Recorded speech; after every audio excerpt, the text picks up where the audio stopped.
Hello friends, welcome to Indian study पर आपका स्वागत है। दोस्तों, जैसा कि आप सभी लोग जानते हैं, आज सुबह का दैनिक जागरण का जो आपका पेपर है 25 मार्च के पेपर में सेकंड पेज पे ही दिया हुआ है कि उत्तर प्रदेश जो आपकी दरोगा भर्ती है, जिसके फॉर्म 1 अप्रैल से स्टार्ट है और 30 अप्रैल तक चलेंगे, उसकी जो एग्ज़ाम डेट है सर जून में कन्फर्म कर दी गई है।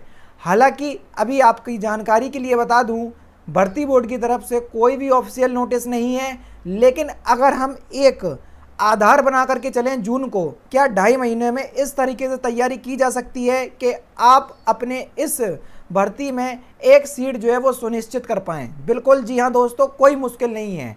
अगर आप लोग कंपटीशन क्षेत्र से जुड़े हुए हैं, कॉम्पिटिटिव एग्ज़ाम की पहले से ही तैयारी करते हैं, तो आप लोगों के लिए कोई भी मुश्किल नहीं है 2.5 महीने में उत्तर प्रदेश दरोगा भर्ती को निकालना।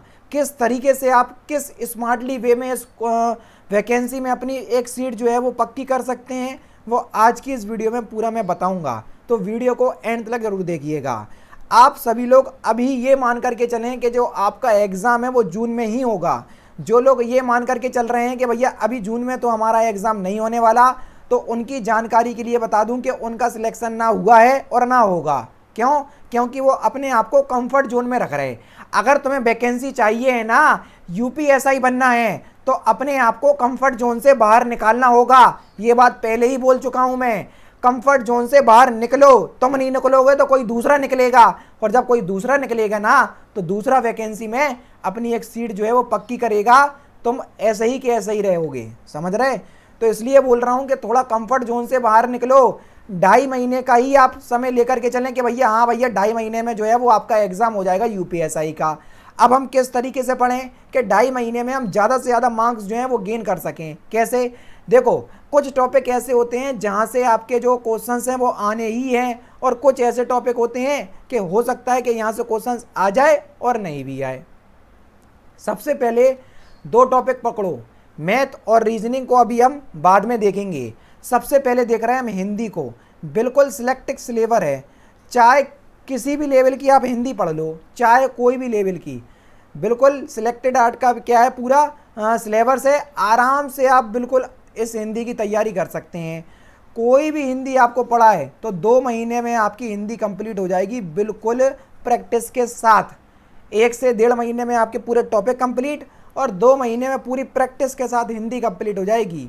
और इस तरीके से कंप्लीट होगी कि आप यूपीएसआई के एग्ज़ाम में 80+ नंबर तो ले ही आएंगे।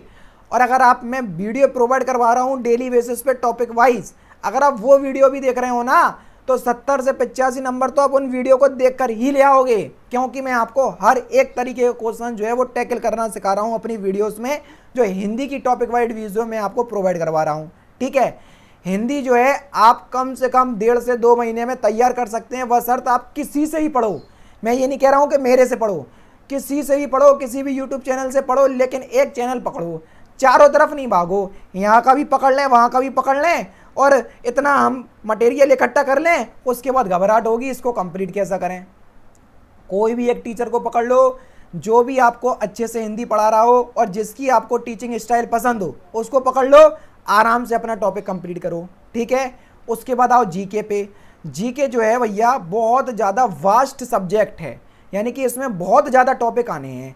यूपीएसआई में आप देख लो, उत्तर प्रदेश की जीके आने हैं। सबसे पहले तो आप ये देख लो, उत्तर प्रदेश की करंट अफेयर्स आने हैं। करंट अफेयर्स आपकी समसामयिक घटनाओं वाली आने हैं, देश विदेश वाली आपकी आने ही हैं। हिस्ट्री आने, ज्योग्राफी आने, अर्थशास्त्र आने, मूल विधि आने, पॉलिटी आने, ये सारे आपके टॉपिक आएंगे। लेकिन हम ऐसा कौन सा टॉपिक को सबसे पहले पढ़ें ताकि हमारे जो मार्क्स हैं जीके में ज़्यादा से ज़्यादा आ सकें? क्योंकि देखो, 40 में से अगर आप जीके में 30 क्वेश्चन सही कर रहे, तो ये बहुत अच्छा स्कोर माना जाएगा कि भैया आप जीके में काफ़ी अच्छे तरीके से तैयार हैं। अगर आप 30 सही कर रहे हैं जीके में, और अगर आप 25 के अब सही कर रहे, तो भैया ये बहुत बढ़िया है। बस इसको हम बढ़िया के कैटेगरी में रख सकते हैं कि 25 क्वेश्चन अगर आप सही कर रहे, तो आप बढ़िया की कैटेगरी में आप कह सकते हैं। जीके में आपकी कोई दिक्कत नहीं होगी और आराम से सिलेक्शन भी आ जाएगा आपका। कैसे? अभी हाल ही में आपको बताता हूँ। देखो, जो आपका पॉलिटी है, कम से कम मैं जब से यूपीएसआई की वैकेंसी आई हुई तब से मैं पॉलिटी के पीछे पड़ा हूँ। मैं चाह रहा हूँ कि आप लोग पढ़ो, क्यों? क्योंकि जब एग्ज़ाम देने जाओगे आप, जब एग्ज़ाम हॉल में आपको पॉलिटी के क्वेश्चंस मिलेंगे ना, तब आपके दिल में जो खुशी होगी ना कि हाँ सर ने जो बोला था वाकई में पॉलिटी के क्वेश्चंस आते हैं। तो पॉलिटी के क्वेश्चंस आपके कम से कम गिरी से गिरी हालत में 40 में से 20 क्वेश्चंस देखने को मिलेंगे। तो पहले हम वही टॉपिक को पढ़े ना जो कम समय में कंप्लीट भी हो जाए और ज़्यादा नंबर भी हमको दे दे। पॉलिटी ही तो वो टॉपिक है। अगर 20 क्वेश्चंस आ गए, 20 में से 20 ही आपने सही कर दिए, 20 दूनी 40 और 10 50, 50 नंबर हमको क्या दे गई? केवल और केवल पॉलिटी दे गई 100 में से। अब आपकी का हिस्ट्री इतनी गंदी होगी कि एक भी क्वेश्चन से नहीं कर पाओ, ज्योग्राफी इतनी गंदी होगी, करंट अफेयर्स इतनी गंदी होगी कि आप एक भी क्वेश्चन अटेम्प्ट ना कर पाओ। अगर आप इसमें 25 से 30 क्वेश्चंस जो है वो सही कर रहे तो बहुत अच्छा स्कोर माना जाएगा जीके में। जीके के ज़्यादा चक्कर में मत पड़ो, मैं इसलिए कह रहा हूँ क्योंकि सभी बच्चे मूल विधि के पीछे पड़े, बस मूल विधि पढ़ा दे मुझे कोई तो मैं यूपीएसआई बन जाऊँगा। अरे भाई कैसे बन जाओगे?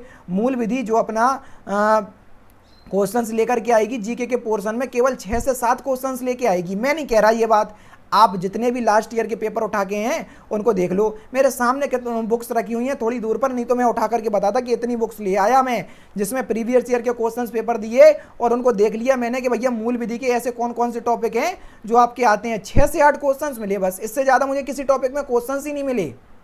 मूल विधि जो है वो आपके 6 से 8 क्वेश्चंस की पूछी जाएगी। क्या इसमें आप 1 से 2 महीने बर्बाद कर दोगे? कर दो, मैं ये नहीं कह रहा, अगर आपके ये सारे टॉपिक कंप्लीट हों तो। लेकिन अगर आपका कोई टॉपिक कंप्लीट नहीं है तो थोड़ा स्मार्टली वे में पढ़ो। स्मार्टली वे यही है कि जो क्वेश्चंस या जो पोर्शन, जो टॉपिक ज़्यादा पोर्शन कवर करता है मार्क्स का, तो उसको पहले निपटाओ। पॉलिटी एक बार मैंने तो पूरा कंप्लीट करवा दिया, पॉलिटी बिल्कुल अच्छे लेवल से मैंने पॉलिटी आपको पढ़ा दिया। वीडियोस देखो, बस प्रैक्टिस करते रहो, धमाधम प्रैक्टिस करो। अब आ जाओ मैथ और रीजनिंग पे। क्या आ जाओ? मैथ और रीजनिंग पे आ जाओ सर। मैथ में देखो मैं आपको बता दूं, माध्य का ये टॉपिक आपको हमेशा देखने को मिलेगा और जितने भी प्रीवियस ईयर के क्वेश्चंस पेपर उठा करके देख लो, यहाँ से क्वेश्चंस आपका आया है माध्य का बहुलक से। ठीक है, सिंप्लीफिकेशन से आपके 2 से 3 क्वेश्चंस आए, सिंप्लीफिकेशन से, सरलीकरण से 2 से 3 क्वेश्चंस हर सेट पेपर में हैं। लाभ हानि से 1-2 क्वेश्चंस, एवरेज से 1-2 क्वेश्चंस, ये सारे टॉपिक से आपके जो क्वेश्चंस हैं वो आपको देखने को मिल रहे हैं। हालांकि मैथ के लिए मैं बहुत दिन से सोच रहा हूं कि ऐसे टॉपिक जहां से आप कम समय में मैथ को कंप्लीट कर सकते हैं और अपने मार्क्स गेन कर सकते हैं यूपीएसआई में, तो उसके लिए बिल्कुल एक सिलेक्टेड वीडियो बनाने वाला हूं। अगर आप चाहते हो कि मैथ और रीजनिंग के लिए मैं वीडियो बना दूँ, ऐसे कौन कौन से टॉपिक है जहाँ से क्वेश्चन ज़्यादा आते हैं यूपीएसआई में, तो मेरे से कमेंट बॉक्स में बता देना, तो मैं आपको मैथ की और रीजनिंग की अलग से वीडियो बना दूंगा। लेकिन मैथ और रीजनिंग अगर आपकी थोड़ी भी, यानी कि सपोज करो जो आपका सिलेबस दिया है यूपीएसआई में, और अगर आपका 50% सिलेबस कंप्लीट मैथ में है और 50% अगर आपका रीजनिंग में है, तो आपको कुछ नहीं करना है। जो आपका 50% बचा है उसमें एक एक चैप्टर जो है वो आप निकालते चलो। क्योंकि मैं इतना मान करके आपको चल रहा हूं कि अगर आप कंपटीशन एग्जाम की, कोई भी एग्जाम की तैयारी कर रहे हो, चाहे एसएससी हो, चाहे रेलवे हो, चाहे बैंक हो, कोई भी एग्जाम की अगर आप तैयारी कर रहे हो, तो आपकी मैथ थोड़ी ना थोड़ी तो आपको आती ही होगी ना, और रीजनिंग भी। अगर आप बिल्कुल जीरो लेवल से मैथ की अभी आप तैयारी कर रहे हैं तो आपको समय लगेगा, लेकिन मेहनत के आगे हर कोई घुटने टेक देता है। अगर आप मेहनत इस तरीके से करोगे तो 2.5 महीने में, 3 महीने में भी आप सिलेबस कंप्लीट कर सकते हैं, कोई बड़ी बात नहीं है। लेकिन यहाँ पर मैं आपको मान करके चल रहा हूँ कि कम से कम कुछ टॉपिक आपके कंप्लीट होंगे मैथ और रीजनिंग में। तो इसलिए मैं आपको ये बताना चाहता हूँ कि आप लोग मैथ और रीजनिंग अगर आप अच्छी करना चाहते हैं तो प्रैक्टिस करो, प्रैक्टिस को अपना आधार बनाओ, क्योंकि प्रैक्टिस ही आपको बेहतर बनाएगी मैथ में और रीजनिंग में। और जैसे ही आपका ये अब मार्च ख़त्म होने वाला है, अप्रैल आपका जैसे ही ख़त्म हो जाए और आप फॉर्म फिलअप कर दो, आपको रोज़ एक सेट पेपर बनाना है, एक सेट पेपर रोज लगाना है। भले ही चाहे 400 में से आपके 100 नंबर हैं, 125 नंबर हैं, 200 नंबर हैं, 250 नंबर हैं, कितने भी नंबर आए मुझे नहीं पता, लेकिन आपको एक सेट पेपर डेली लगाना है। माइनस मार्किंग है नहीं है तो खुद को आजमाने की कोशिश करना थोड़ी बहुत, ठीक है ना। लेकिन एक सेट पेपर तो आपको हर हालत में लगाना है। जब आप फॉर्म को अप्लाई कर दो, जब तक आपके पास अभी 20 से 25 दिन का समय है, तो जो टॉपिक आपके कंप्लीट नहीं है उनको कंप्लीट कर मारो।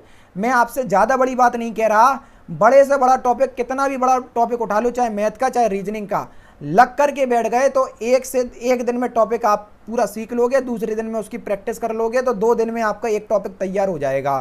ठीक है, तो यहाँ पर देखो आप बड़ी आसानी से, मैथ में तो आपके 40 क्वेश्चंस आना है और 40 में से 35 क्वेश्चन सही कर दो तो कोई बड़ी बात नहीं है, क्योंकि बच्चे चाहते ही हैं कि मैथ के क्वेश्चंस ज़्यादा हैं और लगभग मैथ के क्वेश्चंस ही आपके बिल्कुल 100% सीओटी के साथ सही निकलते हैं। और रीजनिंग में भी अगर आप मैथ में और रीजनिंग में 35 क्वेश्चन सही कर आए तो ये समझ लो कि आपका सिलेक्शन कोई नहीं रोक सकता, वह शर्त आपको स्मार्टली वे में पढ़ना पड़ेगा। फिर भी कोई दिक्कत हो तो मेरे से कमेंट बॉक्स में पूछ लेना। इंस्टाग्राम पे फॉलो कर लो, डिस्क्रिप्शन में लिंक दिया हुआ है, वहाँ पर जो आपकी प्रॉब्लम हो अगर मैं कमेंट में जवाब नहीं दे पा रहा हूँ तो वहाँ पर शेयर कर दो। और अगर मैथ और रीजनिंग की वीडियो अलग से चाहते हैं कि स्ट्रेटेजी वाइज कि बेस्ट स्टडी मैथ के लिए क्या है, बेस्ट टॉपिक कौन से हैं जहाँ से हम ज़्यादा से ज़्यादा मार्क्स जो हैं वो गेन कर सकते हैं मैथ में यूपीएसआई के एग्ज़ाम में, तो मेरे को कमेंट बॉक्स में ज़रूर से बताइएगा। अगर आप यहीं से देख लो 80 मैं मान के चल रहा हूँ 80 अगर आपने हिंदी सही कर दी, उसके बाद अगर आपने 80 मैथ जो है 40 में से अगर आप बिल्कुल एवरेज स्टूडेंट भी हैं तो आप 30 से 32 क्वेश्चंस आराम से सही कर दोगे, 30 से 32, क्योंकि 7 से 8 क्वेश्चंस आपको फंसाने वाले आते हैं, ये बात मैं मान करके चल रहा हूँ। और रीजनिंग में 35 अगर क्वेश्चन सही कर दो तो कोई बड़ी बात नहीं है, 35 दूनी 70 का आधा करो 14, यानी कि कम से कम 85 नंबर आप इसमें ले आओगे और 80 नंबर इसमें ले आओगे। किसमें? मैथ में। तो देख लो कितने होगा ये, 8 या 24, 245 नंबर आप तीन ही टॉपिक से ले आए। और अगर हम 25 से 30 इसमें मान लें तो चलो हम 27-28 ही मान करके चल रहे, 25 ही नंबर मान लो। देखो 25 दूनी कितना हो जाएगा 50, और आधा और जोड़ लो 25 का तो 12, 60 नंबर की आपकी लमसम में क्या आ जाएगी, जीके हो जाएगी। देख लो जोड़ करके कितना आ रहा, 6 4 10 की 2 हासिल आई, 305 नंबर आ गए। बताओ कितने आसानी से 305 नंबर आए। अब आप बोलोगे सर ये पेन और पेपर पे तो बहुत आसान है, लेकिन जब आप तैयारी करने बैठोगे तब पता चलेगा। देखो मैं आपको बता दूं, आपके पास कोई और चारा नहीं है। तुम मेहनत नहीं कर रहे, नहीं करो, दूसरा व्यक्ति मेहनत करेगा, दूसरा व्यक्ति मेरी बात मानेगा, जो दूसरा व्यक्ति मेरी बात मानेगा वो सिलेक्शन ले जाएगा। कल के दिन वो तुमसे मिलेगा तो वर्दी होगी, 2 सितारे होंगे, फिर मुंह लटकाते ही रहना। अब अगली बार वैकेंसी आएगी तो ज़रूर तैयारी करूँगा। जो ये बच्चे होते हैं ना अगली बार वाले, तो उनका अगली बार ही होता, फिर ये ध्यान रखना। अपने आप को मैंने स्टार्टिंग में ही बोला, कंफर्ट जोन से बाहर निकालो। ये आप लोगों के लिए गोल्डन समय है, धमाधम वैकेंसी आ रही हैं, इस बात को समझो। और बहुत बड़े पैमाने पे वैकेंसियाँ हैं यूपीएसआई की। अगर अब सिलेक्शन नहीं ले पाए ना तो फिर भैया मुश्किल है, समझो। और 22 में इलेक्शन है और ये जून जुलाई में एग्ज़ाम करवा लेंगे, समझ लो। अभी भले ही आपका अभी भर्ती बोर्ड की तरफ से कोई भी ऑफिशियल नोटिस नहीं है, लेकिन मैं आपको मान करके चल रहा हूँ कि अगर आप जून भी आपका आधार मान करके चल रहे हो तो आराम से तैयारी कर सकते हैं। बस अपने आप को डेली बेसिस पे ऐसा हम टारगेट बनाएं कि हम जून आते आते पूरा सिलेबस भी कंप्लीट कर लें विथ प्रैक्टिस। और जब जून आए तो बिल्कुल आराम से हमें कंफर्ट जोन में होना चाहिए कि भैया हमको कोई दिक्कत नहीं है, चाहे 1 जून को एग्ज़ाम हो, चाहे 30 जून को एग्ज़ाम हो, हमें तो एग्ज़ाम से मतलब है। अब ये संभव तभी होगा जब खुद तुम मेहनत करोगे। तुम मेहनत नहीं करोगे तो दिक्कत पड़ने वाली है भाई।